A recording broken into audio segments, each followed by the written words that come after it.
Feeling my way through Well, the the dark. problem.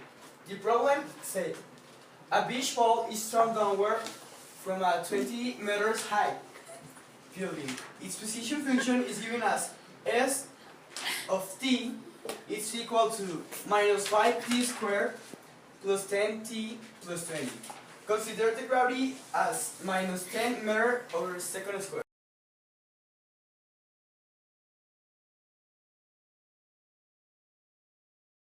The derivative of this function uses the limit definition. As she just said, I have to calculate the derivative function with the limit definition. The limit definition is limit h approaching 0, s times t plus h minus my function all over 0. So this is my original function is minus 5t squared plus 10t plus 20, and all these I have to replace it with this term.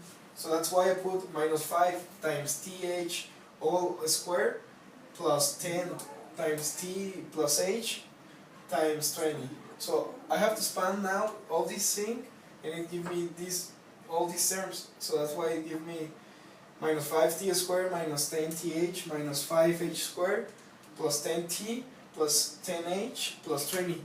So all these is just these terms. So now I have to replace it in all here.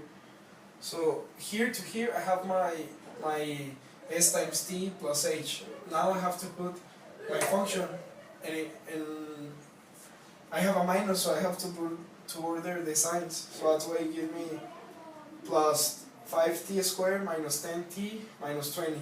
So now I have to eliminate all the terms that I can. So it gives me limit h approaching.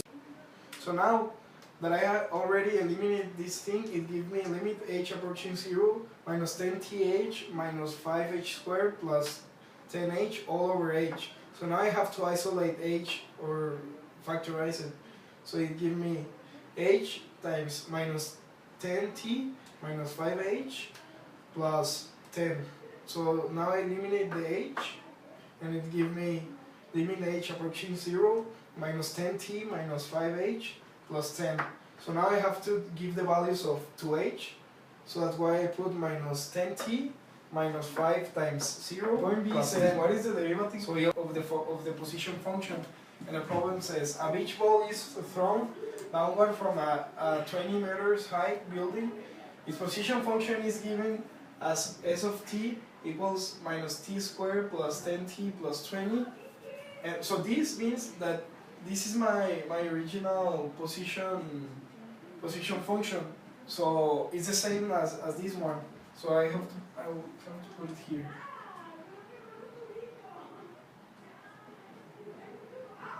Minus 10 t plus 10, because it's the same. The derivative function of the position one is the derivative of this one. So it gives me the same result as the a point.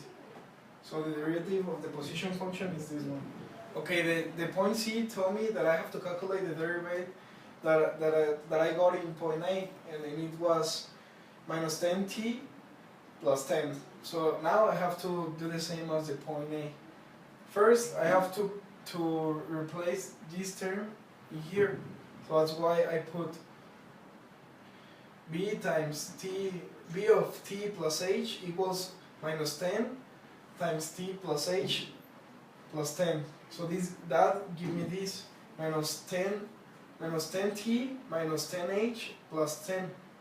So now I have to do all the limit thing. So that's why I put limit h approaching 0 is minus 10t minus h plus 10 minus all these things, but the original formula have a minus, a sign minus. So that's why I put plus 10t minus 10 all over h. So now I have to eliminate things, and that give me limit h approaching 0, give me minus 10h all over h, and I have to factorize the h in order to eliminate the h. That's why it gives me the double derivative of the principal one is minus 10. As us the final velocity that we're gonna have when we throw the ball at the bottom of the building. So we need to know the final velocity of it. And for this, we need to calculate with the general formula.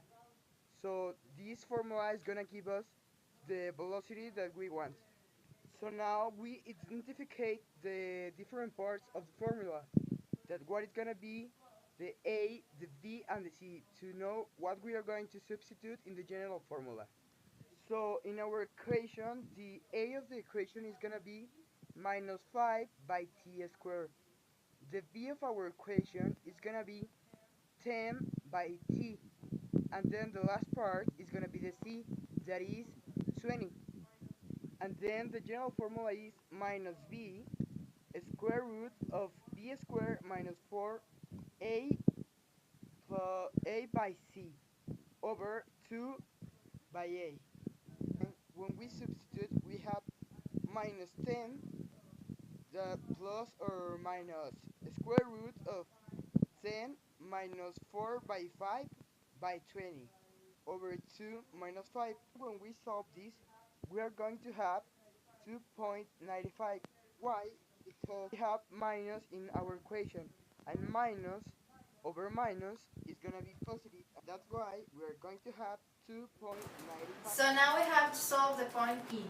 And that says, calculate the position after 1 second. So now we have the function that is s times t. It's equal minus 5t squared plus 10t plus 20. And that, like it's just after 1 second, we have to substitute t, that it's time for 1. So it's going to be minus 5 times 1 plus 10 times 1 plus 20. And that is going to be minus 5 plus 10 plus 20, and the result is going to be 25 meters. And that is the position after 1 second. So now we have to know what does this derivative mean. The original derivative is a position one, and it's minus 5t squared plus 10t plus 20. And that is a position derivative, and that will give us a velocity derivative. That is minus 10t plus 10 meters over second. And that is the velocity that the ball is falling. And that will give us the acceleration. And that is minus 10 meters over second squared. That is the same that the problem is giving us.